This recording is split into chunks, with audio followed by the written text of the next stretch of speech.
So as of today, iOS 15 is out, and I should probably say that today is September 20th, because I don't know when I'm actually going to have time to edit this. Anyways, it's been such a crazy few months, I don't even remember what's supposed to be in this update, so I don't even know what I'm supposed to be excited for. But this video, I'll just focus mainly on the update process and kind of how long it takes, so that you can judge when you want to do the update, because these longer updates, well, they take a while. So for reference, I'll be installing iOS 15 on my 11 Pro Max with about a 65 megabit internet connection, just because the internet connection obviously is going to affect how fast you download and install updates, and also the device can affect that as well, because a newer device with a newer processor is going to be able to process the update data faster. So it actually does make a pretty big difference in my experience with software updates on which device you're on. So you can just adjust based on if you have a faster or slower internet connection or a newer or older device about how long it'll take for you. Something interesting you'll notice when we go to general software update here is that it'll say iOS 14.8, that software is up to date. Then you just get this button on the bottom that says upgrade to iOS 15. So I guess they are allowing you now to not update whole iOS versions if you don't want to. You can just stay on 14, and I assume when they release bug fix updates specifically for 14, you can download the bug fix updates on 14 and stay on 14 while still having the latest bug fixes and security patches. So that's interesting. But of course, we're going to upgrade to iOS 15. So here's a summary of everything that's included in the update. I forgot about there's updates to FaceTime. The new maps is probably what I'm most excited for. Focus mode, we'll see about that. Oh, the live text, that seems like an awesome feature as well. If you click the Learn More tab, that's even smaller and harder to press than usual, you get this whole list of everything in the updates. If you want to read through that on your own device, I don't have that kind of time right now, so we'll go ahead and click download and install. We'll agree to our terms and conditions without reading them, like everyone always does. And here we go. Update requested. Another thing you'll notice is that we just have the number 15 there instead of the gear like we used to have. I think the last iOS 14 update changed that, which is honestly, it's kind of sad.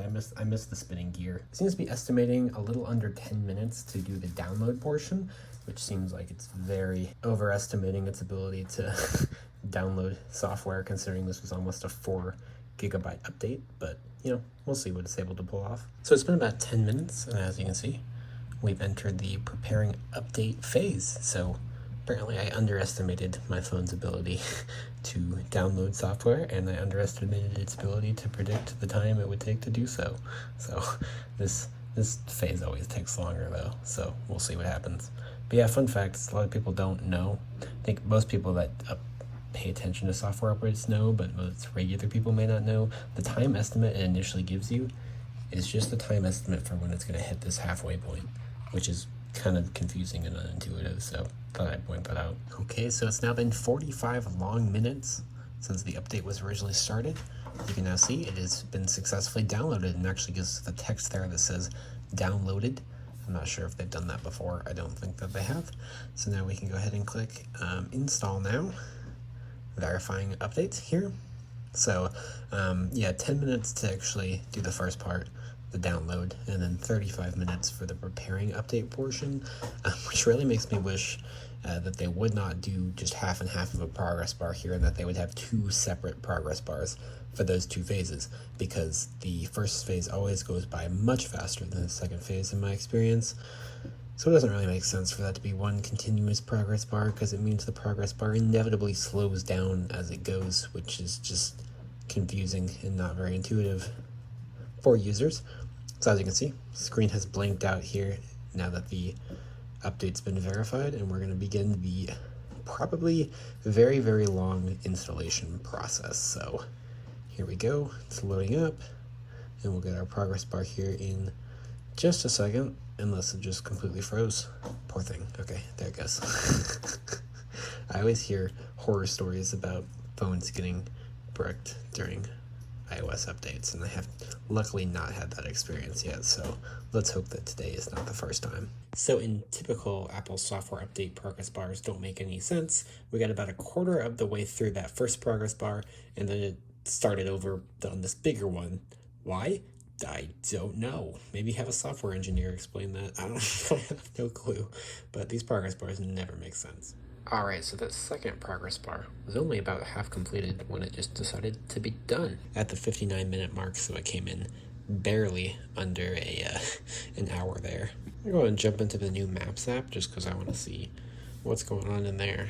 Didn't appear to be loading like at all. Here's the new globe view. Okay. Whoa. It's very slowly loading in. It's kind of struggling. So we have an Explorer map, a driving map, transit map, and satellite map. Let's just do the driving map. That will probably be the easiest for it to load in here. Yeah, so... Whoops. Yeah, it seems to be struggling loading some of these more detail-rich maps. That's not where Lightning Rod is. At all. Silly Apple Maps. Anyways, there's maps. It's definitely more detailed than before. It's just, that means it takes longer to load everything in, which kind of sucks. But swiping down from the top here, you can see the new notification design. Definitely looks nice. I think a little bit cleaner, a little bit nicer than it did before. And you get a little do not disturb logo when you have that enabled. And this is the new focus feature. You can set that up later, so you can set when you get specific types of notifications based on the which mode you have selected. I probably did a terrible job of explaining that, but also if we swipe down into Control Center, you can see it's its own little section here now instead of just being a do not disturb logo down there. You can click to jump in there as well.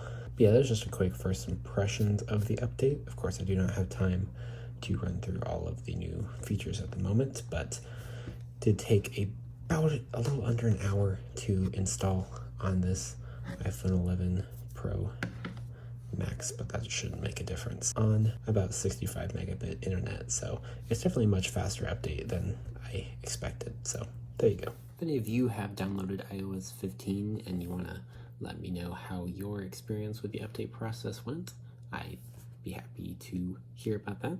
And let me know if you guys want to have a more in-depth look at iOS 15 later. But I know a million other channels are going to do that, so I don't really feel like I need to, but we'll see.